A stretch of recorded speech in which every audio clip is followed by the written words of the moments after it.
चलिए देखिए कौन सा टॉपिक पढ़ेगा आप, रदरफोर्ड न्यूक्लियर मॉडल। हम आपको बताए थे एटॉमिक मॉडल, बताए थे एटॉमिक मॉडल में दो मॉडल बताए थे, एक का नाम थॉमसन मॉडल क्लियर था, और कल ही थोड़ा सा बताए थे रदरफोर्ड मॉडल के बारे में।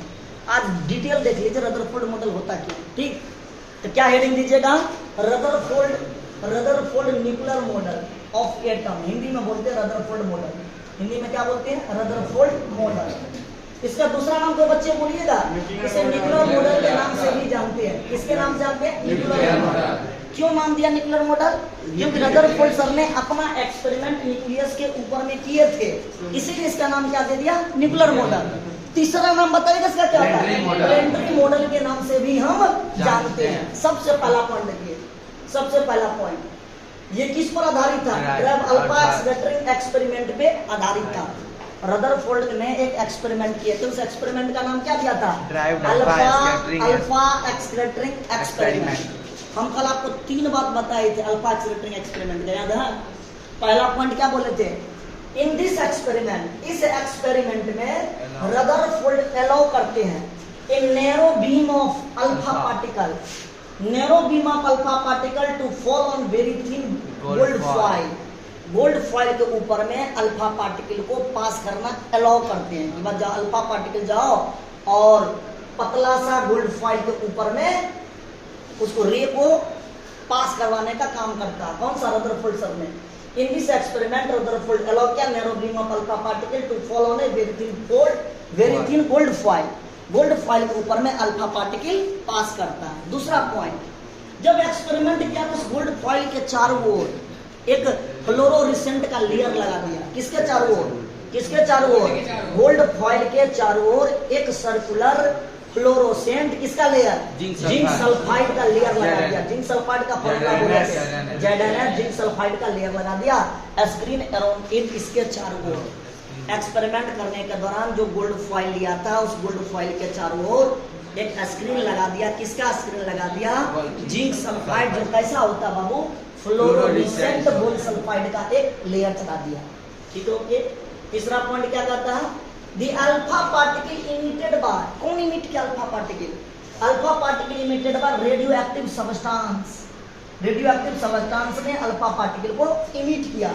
आर डिपोजिटिव, उसको डिपोजिट किया, किस रूप में डिपोजिट किया, हीलियम आयन के रूप में डिपोजिट किया। बालक हीलियम आयन का सूत्र क्या होता है, He+2। अब ये हीलियम आयन होता क्या है, अल्फा पार्टिकल होता क्या, जिनके पास 4 यूनिट मास हो, having 4 unit mass and 2 unit positive charge, 2 unit positive charge, that is called alpha particles. ये 3 बात था अल्फा एक्सलेटरिंग एक्सपेरिमेंट का। पहला बात क्या था, बहुत सारा अल्फा पार्टिकल को उन्होंने पास किया गोल्ड फॉइल के ऊपर में, ठीक। पास करने के बाद दूसरा पॉइंट दिखा दिया कि गोल्ड फॉइल के चारों ओर एक फ्लोरोसेंट का लेयर, एक स्क्रीन चारों ओर लगा दिया। फ्लोरोसेंट का लेयर एक गोल्ड फॉइल के चारों ओर सराउंड कर दिया चारों ओर, ओके। और तीसरा पॉइंट, अल्फा पार्टिकल इमिट किया। कौन इमिट किया, रेडियो एक्टिव सब्सटेंस इमिट किया। किस रूप में इमिट किया, हीलियम आयन के रूप में डिपोजिट किया। हीलियम आयन का फॉर्मूला क्या होता है, He के पावर प्लस। अब हीलियम आयन अल्फा पार्टिकल का फॉर्मूला क्या लिखोगे, डिफिनीशन। हीलियम आयन का डिफिनीशन क्या लिखेगा, having 4 unit mass and 2 unit positive charge, that is called alpha particles, उसी को बोलते हैं अल्फा पार्टिकल्स। ये 3 बात आपके एनसीईआरटी के बुक में जिक्र किया हुआ है। किसी को दिक्कत नहीं दिक्कत, तो चलिए इस बात को हटाइए, अंडरलाइन वाले बात को सभी को हटा दीजिए। चलिए आगे बढ़ा जाए। अब देखिए इस एक्सपेरिमेंट के दौरान क्या किए थे, जब एक्सपेरिमेंट किए थे सर, तो इस एक्सपेरिमेंट के दौरान क्या किए थे, यही है रदरफोर्ड का एक्सपेरिमेंट। सबसे पहले एक सोर्स ले लिया सोर्स ऑफ अल्फा पार्टिकल का एक सोर्स ले लिया। किसका सोर्स ले लिया, अल्फा पार्टिकल। वह पास किया लेड के प्लेट से, पास किया, पास करवा दिया। और जब ये अल्फा पार्टिकल पास किया था किसके प्लेट पर पड़ा, गोल्ड फॉइल के प्लेट पर पड़ा। उसके चारों ओर जिंक सल्फाइड का एक लेयर चढ़ा दिया। फ्लोरोसेंट जिंक सल्फाइड का एक लेयर चारों साइड से चढ़ा दिया। इस एक्सपेरिमेंट के दौरान क्या देखा, अल्फा पार्टिकल इमिट हुआ, कहां से, रेडियो एक्टिव सब्सटेंस से। किस रूप में, हीलियम आयन के रूप में डिपोजिट हो गया। इसी एक्सपेरिमेंट को बोलते हैं रदरफोर्ड का एक्सपेरिमेंट। ये होता फोटोग्राफिक प्लेट, ये प्लेट हो गया इसके अंदर में गोल्ड फॉइल रख दिया, गोल्ड फॉइल के चारों ओर एक लेयर चढ़ा दिया, किसका, फ्लोरोसेंट का एक लेयर चढ़ा दिया, जिंक सल्फाइड का एक लेयर चढ़ा दिया।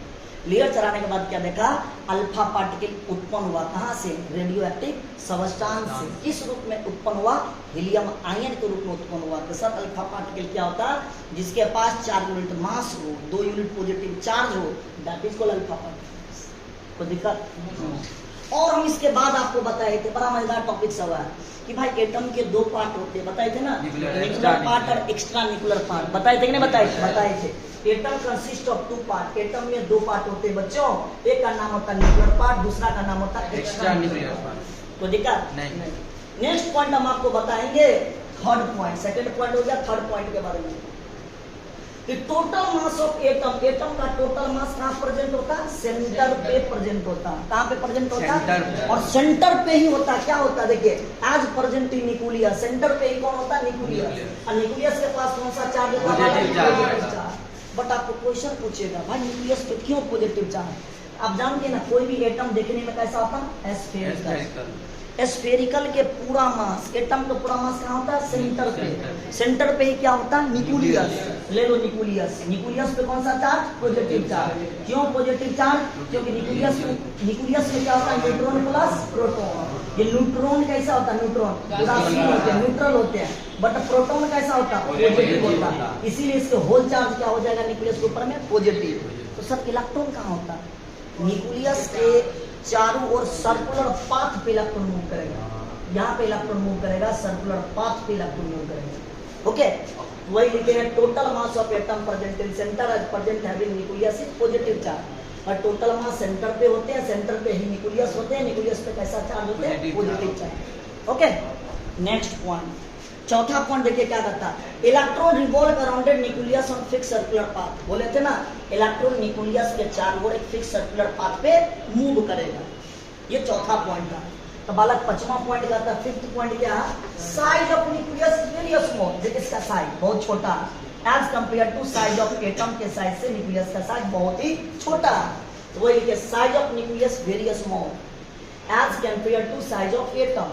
न्यूक्लियस का साइज एटम के कंपेयर में बहुत ही छोटा। हम आगे चल के और पढ़ाएंगे भाई साहब, न्यूक्लियस का साइज कितना होता है, 10 के power minus 15 metre, but atom का साइज कितना होता है, 10 के पावर माइनस 10 मीटर होता है। ये आगे पढ़ाएंगे, आपको टेंशन लेने की जरूरत नहीं है, ये मेजरमेंट करके बताया गया। नेक्स्ट पॉइंट, मैक्सिमम पार्ट जो एटम का होता है ना, ज्यादातर पार्ट क्या होते हैं, इम्पटी मतलब खाली जगह, ज्यादातर पार्ट एटम का खाली होते हैं। किसी बच्चे को दिक्कत नहीं। चलिए आगे पढ़िए, आप इम्पोर्टेंट पॉइंट, भाई साहब आपसे इम्पोर्टेंट पॉइंट पूछिएगा, जो कंपटीशन में छोटा छोटा ऑब्जेक्टिव आपसे पूछेगा। तो देखिए सभी ऑब्जेक्टिव को यहाँ इंक्लूड कर देंगे। एनसीईआरटी के जितने भी बढ़िया पॉइंट है, जो प्रीवियस ईयर क्वेश्चन बार रिपीट होता है, इसको एक साथ सेलेक्ट कर दिया। पहला पॉइंट, सर इस एक्सपेरिमेंट रदरफोर्ड सर ने एक्सपेरिमेंट किए थे, याद है कौन सा एक्सपेरिमेंट, अल्फा एक्सक्रेटरिंग एक्सपेरिमेंट। उसमें कौन सा धातु यूज किया, ये क्वेश्चन पूछेगा। गोल्ड धातु को यूज किया, सोना को यूज किया, और ये किस पर एक्सपेरिमेंट किया था, न्यूक्लियस के ऊपर में। तो ये बात को इंडिकेट किया, main result of alpha scattering experiment was discovered on, किसके ऊपर में डिस्कवरी किए थे, न्यूक्लियस के ऊपर। ये आपसे ऑब्जेक्टिव पूछेगा।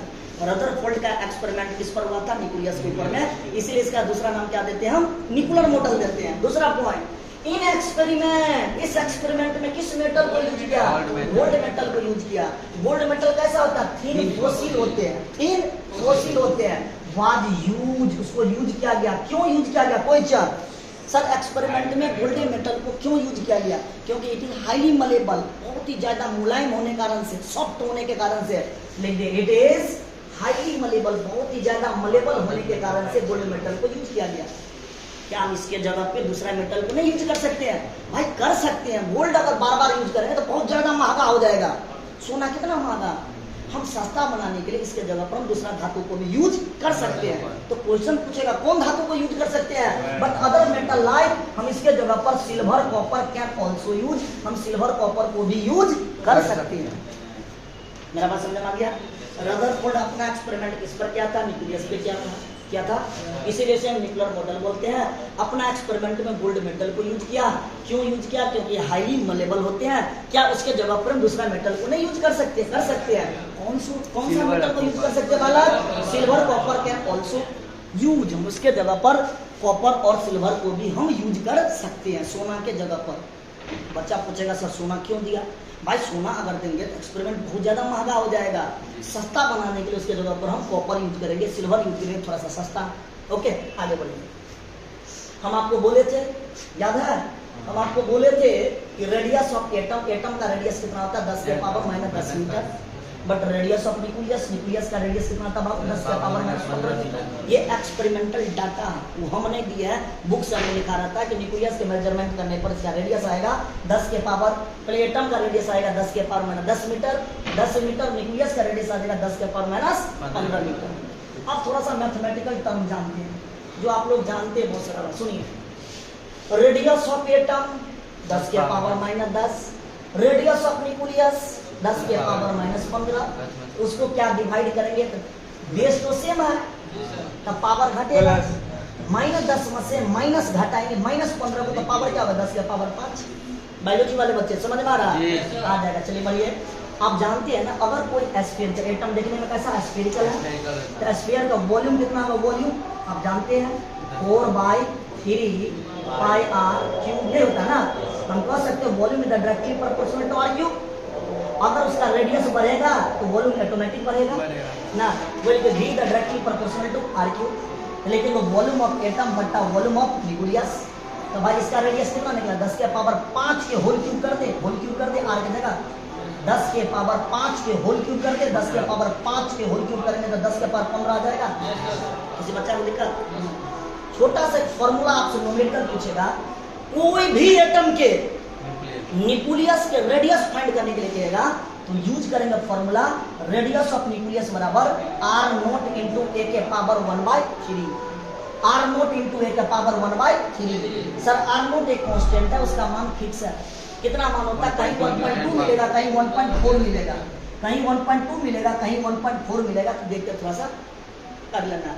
तो आर नोट का मान कितना था? 1.4 इंटू 10 का पावर माइनस 15 मीटर। ये फिक्स है, ये कैलकुलेटेड वैल्यू है। किसी भी न्यूक्लियस के रेडियस को फाइंड करने के लिए इसी फॉर्मूला को यूज करेंगे। तो भाई एक फर्मी बराबर आप जानते हैं 10 के पावर माइनस 15 मीटर होता, या सेंटीमीटर में 10 के पावर माइनस 13 सेंटीमीटर भी होता। चलिए ओके। एक छोटा सा क्वेश्चन कि सर कोई भी एटम है, एटम के न्यूक्लियस को फाइंड कीजिए। तो एक छोटा सा क्वेश्चन को अभ्यास करा देते हैं ताकि आप कोई भी क्वेश्चन आए तो आप आराम से बना लें। देखिए छोटा सा क्वेश्चन क्या, फाइंड करना radius of nucleus of aluminium. Aluminium के न्यूक्लियस का रेडियस फाइंड करना। कैसे फाइंड कीजिएगा? खिड़की लॉक कर दीजिए, पीछे वाला खिड़की लॉक कर दीजिए, आवाज आ। चलिए देखिए इधर थोड़ा सा। ओके, कैसे लगा रहे हैं? ठीक से लगाइए, इसको इधर जाने दीजिए पीछे। ये वाला देखते प्लग जो है, प्लग इस साइड आएगा।